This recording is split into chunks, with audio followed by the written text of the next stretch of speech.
Desde el púlpito de First Baptist Church en Dallas, Texas, esto es Camino a la Victoria con el Dr. Robert Jeffress. Bienvenido a Camino a la Victoria.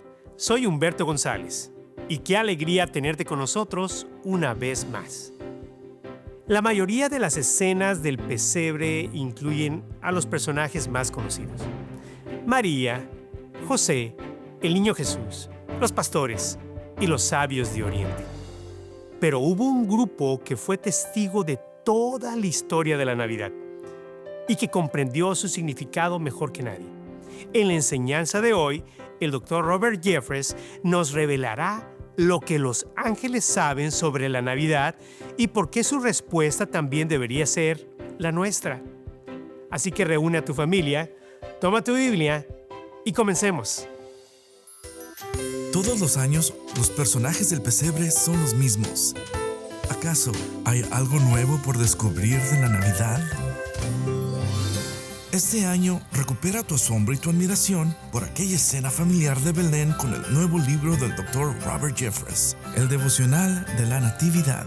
Estos devocionales sencillos pueden enriquecer el tradicional armado del pesebre en tu hogar.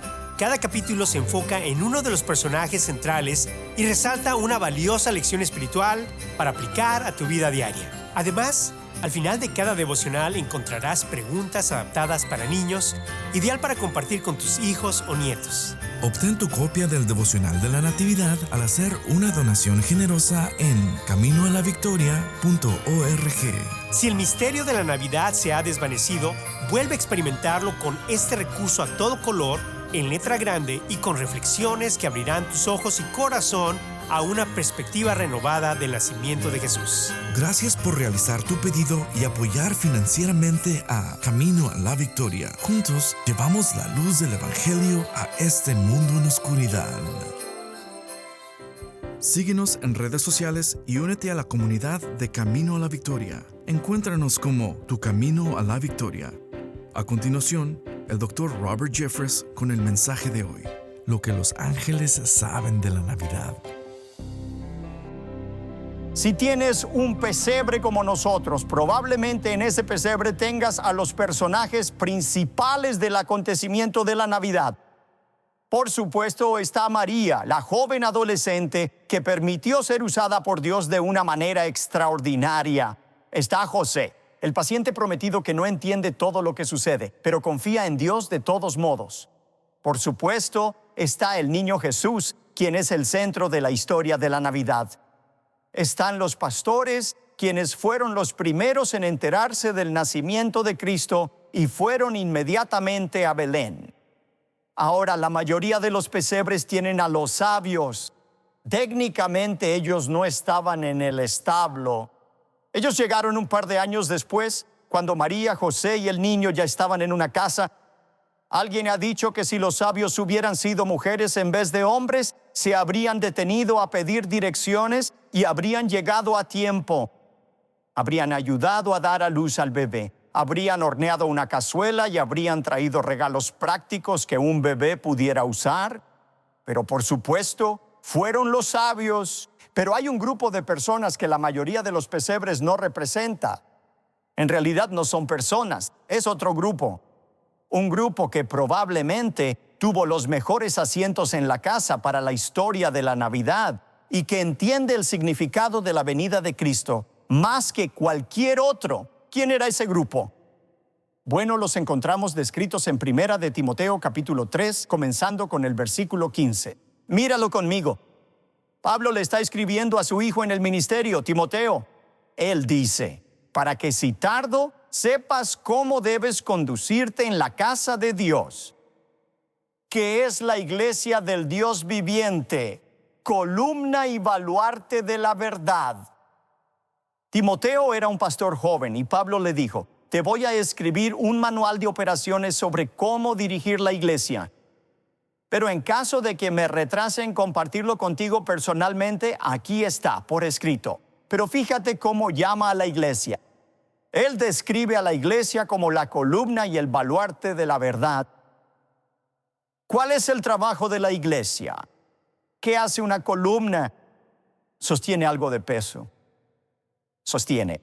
Lo eleva para que todos puedan verlo. Eso es lo que es la iglesia de Jesucristo. Es el soporte. Es la columna que sostiene a Jesucristo para que el mundo pueda verlo. Todo lo que hacemos nosotros en la primera iglesia bautista de Dallas está diseñado para ser una columna, un soporte que sostenga la verdad de Cristo en este mundo. ¿Y cuál es esa verdad de Cristo que debemos sostener? Mira el versículo 16. Él dice, e indiscutiblemente grande es el misterio de la piedad. Y lo que sigue es realmente, probablemente uno de los primeros, sino el primer himno que se cantó en la iglesia. Algunas personas dicen que es el primer villancico porque es una canción escrita sobre Jesucristo. Aquí está hablando de Cristo.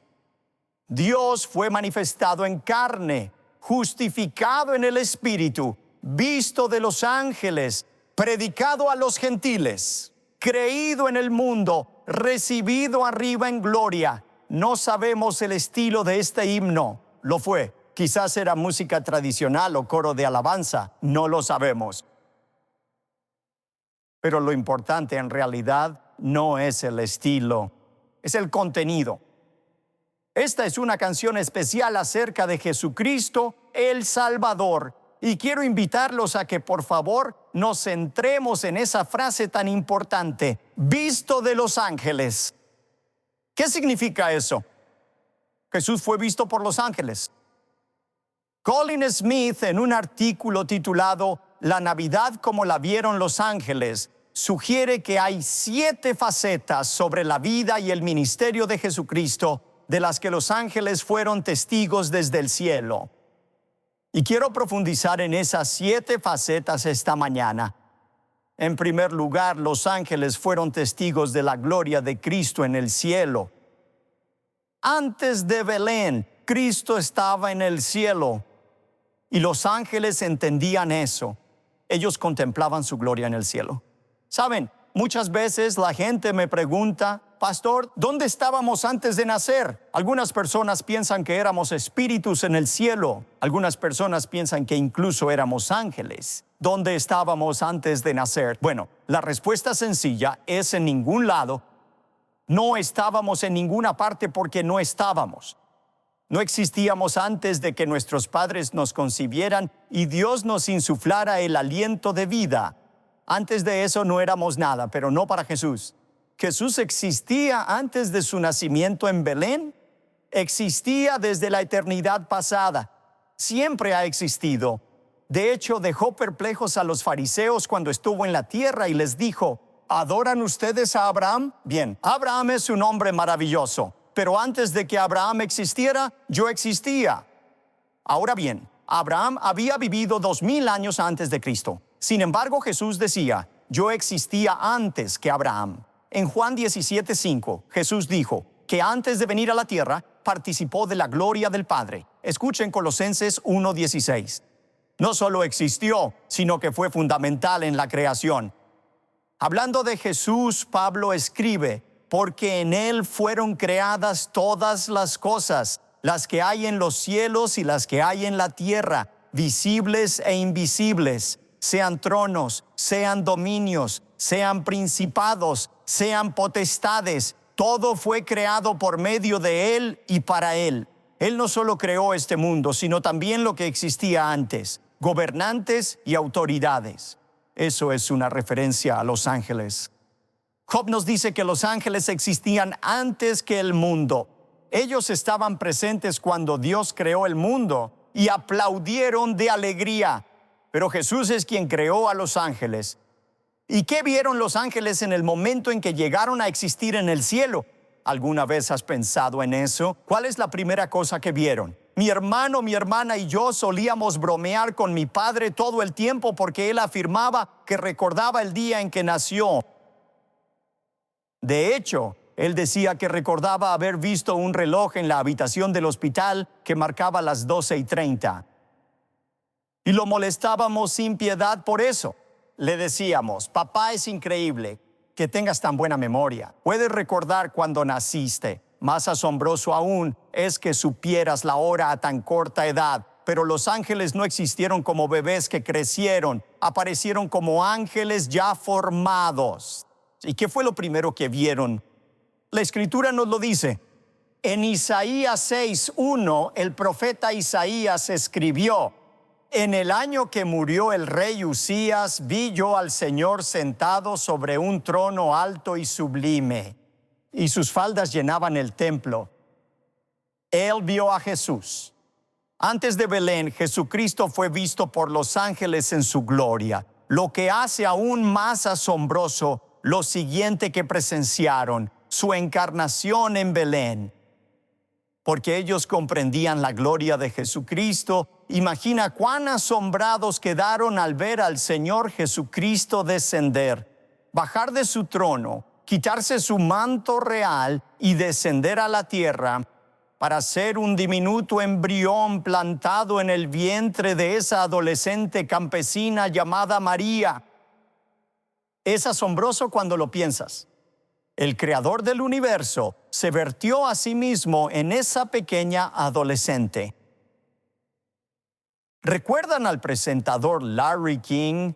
Tenía el programa de entrevistas más visto en la televisión, Larry King Live. Era judío. Una vez le preguntaron: si pudieras entrevistar a cualquier persona en el mundo, ¿a quién elegirías? Sin dudarlo respondió: Jesucristo. Me gustaría entrevistar a Jesucristo. ¿Y qué le preguntarías tú?, preguntó el entrevistador. Le preguntaría si realmente nació de una virgen, porque la respuesta a esa pregunta definiría la historia para mí. Jesucristo nació de una virgen. Era el Hijo de Dios, y es algo alucinante cuando lo piensas. C.S. Lewis dijo: el mayor milagro de todos los tiempos no es la resurrección, ni siquiera es la expiación. Es la encarnación, que el Dios que creó este universo se hizo carne para que pudiera vivir con nosotros. ¿Qué significa eso? Ese pensamiento emocionó tanto a los ángeles que no pudieron contenerse. En Lucas 2 vemos en el versículo 13: y repentinamente apareció con el ángel una multitud de las huestes celestiales que alababan a Dios y decían: gloria a Dios en las alturas y en la tierra paz, buena voluntad para con los hombres. Que Dios se hizo carne, que se humilló a sí mismo para venir a la tierra y morir por tus pecados. Significa que el Creador te ama. Él no te odia. No es indiferente contigo. Él te ama y se entregó a sí mismo para morir por tus pecados. Eso es lo que la encarnación significó para los ángeles, y fue un preludio de la tercera cosa que los ángeles presenciaron, que es la tentación de Cristo en el desierto. Cuando tenía unos 30 años fue bautizado, e inmediatamente después de su bautismo, Mateo 4:1 dice: Jesús fue llevado por el Espíritu al desierto para ser tentado por el diablo. Debido a que Jesús era sin pecado, experimentó un nivel de tentación que ninguno de nosotros jamás experimentará, y aún así lo hizo sin pecar. Y por eso Hebreos 4:15 dice, hablando de Jesús: porque no tenemos un sumo sacerdote que no pueda compadecerse de nuestras debilidades, sino uno que fue tentado en todo según nuestra semejanza, pero sin pecado. Fueron tan agotadoras para Jesús, física, emocional y espiritualmente, que Mateo 4:11 dice que el diablo entonces le dejó, y he aquí vinieron ángeles y le servían. Se asombraron de que el Hijo de Dios se sometiera a tal prueba por nuestro beneficio. Los ángeles también fueron testigos, en cuarto lugar, de la agonía de Cristo en el huerto. La próxima vez que vemos a los ángeles involucrados directamente en la vida de Jesús es en el huerto de Getsemaní.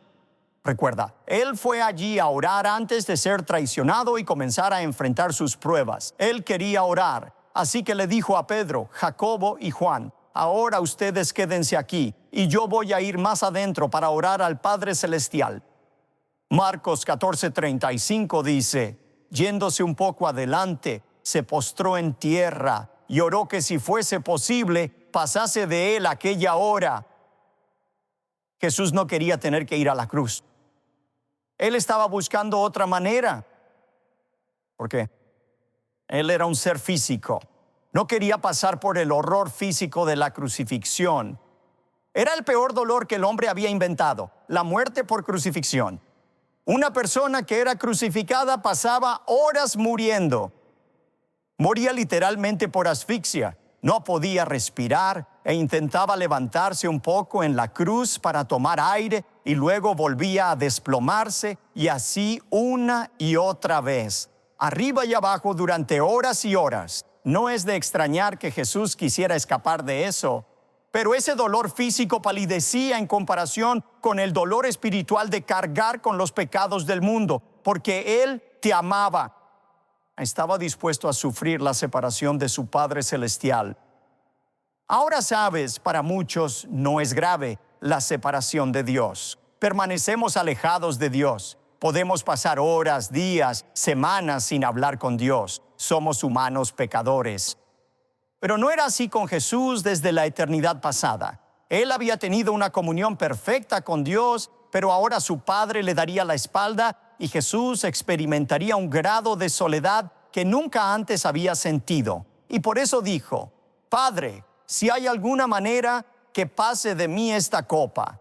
Sin embargo, luego añadió: pero no se haga mi voluntad, sino la tuya. Damas y caballeros, quiero sugerirles que la mayor lucha que ustedes y yo enfrentaremos jamás no es una lucha contra Satanás. Es una lucha con nosotros mismos. La lucha interna sobre si se hará mi voluntad o la voluntad de Dios. Verás, el orar con fe significa pedirle a Dios lo que hay en tu corazón, pero luego decir: sin embargo, Padre, no se haga mi voluntad, sino la tuya. Jesús experimentó esa entrega, y tan intensa fue esa lucha en el huerto de Getsemaní. Lucas 22, versículo 43 dice: y se le apareció un ángel del cielo para fortalecerle. Por supuesto, esta experiencia fue solo un preludio de la razón por la que Cristo vino y algo que los ángeles presenciaron, y eso fue el sacrificio de Cristo en la cruz. De hecho, el propio Jesús dijo en Mateo 26, 53, ¿acaso piensas que no puedo ahora orar a mi Padre y que Él no me daría más de 12 legiones de ángeles? Pero Jesús nunca pidió ayuda. Él comprendió que estaba cumpliendo su propósito en la tierra, porque el Hijo de Dios dijo: no vino para ser servido, sino para servir y para dar su vida en rescate por muchos. En esta época del año, tan cerca de la Navidad, a menudo pienso en un amigo mío de otra iglesia que murió cerca del día de Navidad. Él tenía más de 80 años y fui al hospital a visitarlo. Él dijo: pastor, he cometido tantos errores. He cometido tantos pecados. He sido una gran decepción para Dios. Pero alabado sea Dios, que me amó y envió a su Hijo Jesús a morir por todos mis pecados. Eso es lo que significa la Navidad. Significa que Dios te ama. Él te quiere muchísimo. Envió a su único Hijo a sufrir una muerte atroz. Sufrir la separación de su Padre Celestial por una sola razón: para darte el don del perdón. Y los ángeles fueron testigos de todo ello. Pero la historia no termina ahí. Los ángeles también fueron testigos de la resurrección de Cristo de entre los muertos.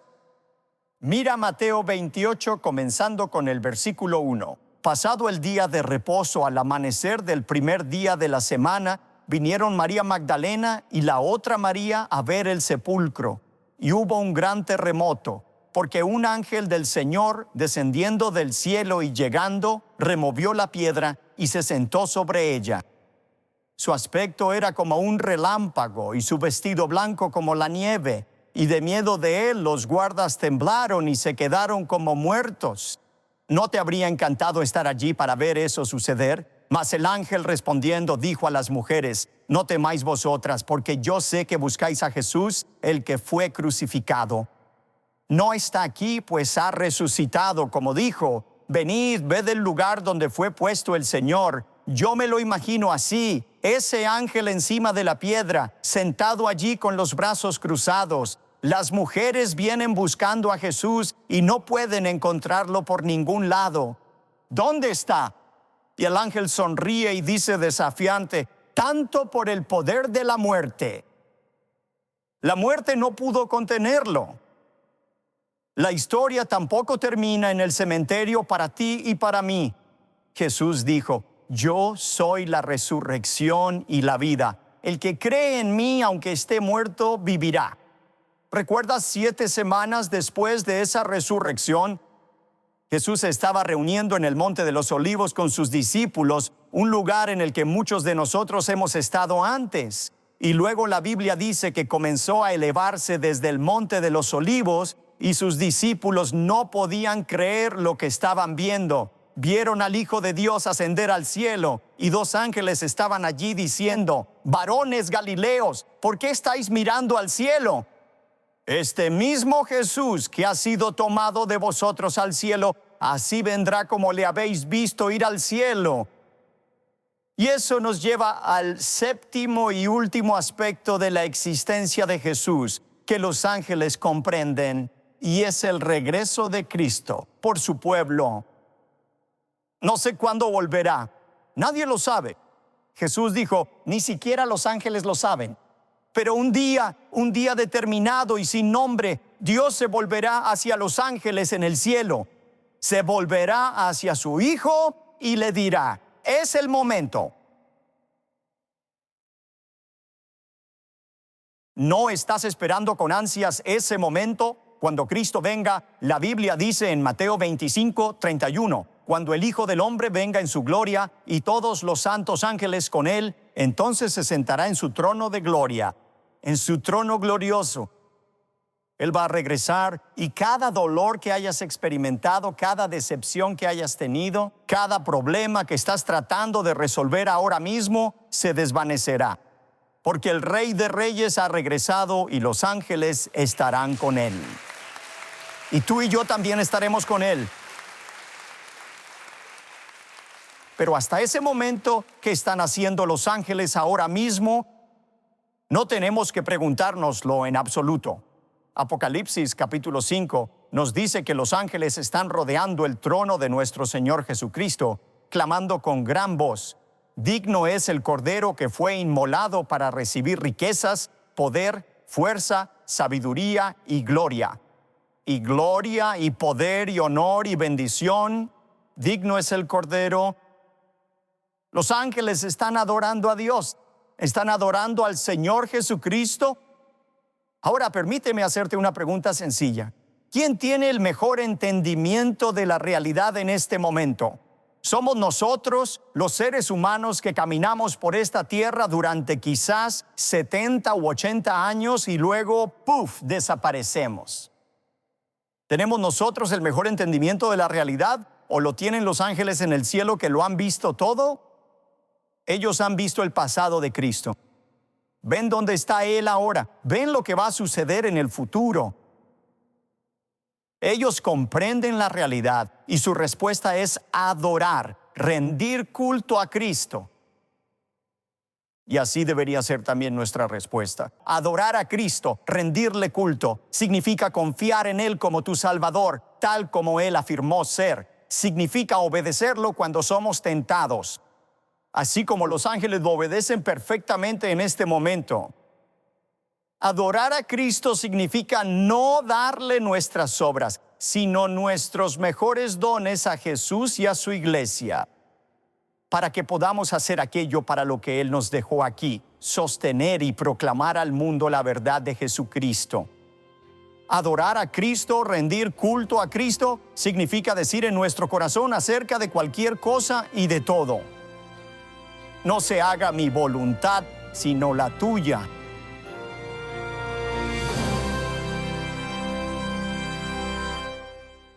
Los ángeles han presenciado cada momento de la historia de Cristo, desde su gloria en el cielo hasta su regreso por su pueblo.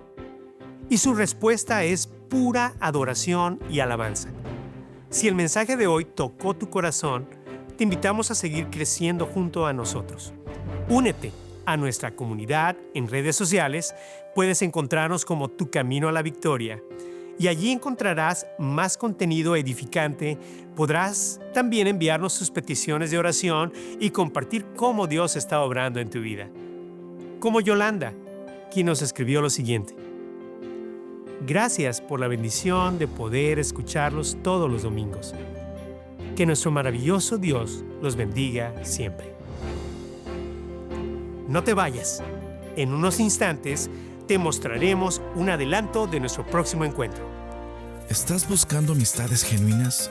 ¿Un lugar donde tu identidad latina sea celebrada y puedas experimentar a Dios de una forma única? En First Dallas en español, somos una comunidad de personas como tú, unidas con un propósito: vivir la fe en familia. Cada domingo nos reunimos para aprender la palabra de Dios y alentarnos mutuamente en el estilo que hace emocionar a nuestro corazón. Me gusta adorar a Dios en mi idioma materno, que es el español. No importa el país que tú seas, siempre hay una esperanza, algo que nos va a unir, y es en Jesucristo y su palabra, su obra, su mensaje. Con el tiempo de sentirme en una gran iglesia se ha sentido más pequeña y más íntima, en un sentido que es algo tan hermoso que puedo experimentar cada semana. El doctor Humberto González, Dios lo ha estado usando para levantar este ministerio. Acompáñenos a nuestro servicio en español. Aquí, tu fe y tu cultura se celebran en comunidad. La verdadera adoración significa confiar en Jesús como tu Salvador, obedecerle cuando enfrentas la tentación, dar lo mejor de ti a su iglesia y rendir tu voluntad a la suya. Eso es lo que realmente significa adorar a Cristo como lo hacen los ángeles. Y de parte de todo el equipo de Camino a la Victoria, queremos desearte una muy feliz Navidad. Y a continuación, te compartimos un adelanto de lo que veremos la próxima semana con un mensaje especial para recibir el Año Nuevo. La decisión más importante que vas a tomar en el próximo año es esta. ¿Vas a hacer que amar, servir y obedecer a Dios sea verdaderamente tu máxima prioridad? ¿O vas a permitir que tu vida vuelva a ser arrastrada por las interminables y constantes actividades y preocupaciones de la vida cotidiana? No te pierdas el próximo episodio y acompáñenos junto al Dr. Jeffress en el mensaje Nuevo Año, Nuevas Decisiones. Te esperamos aquí en Camino a la Victoria.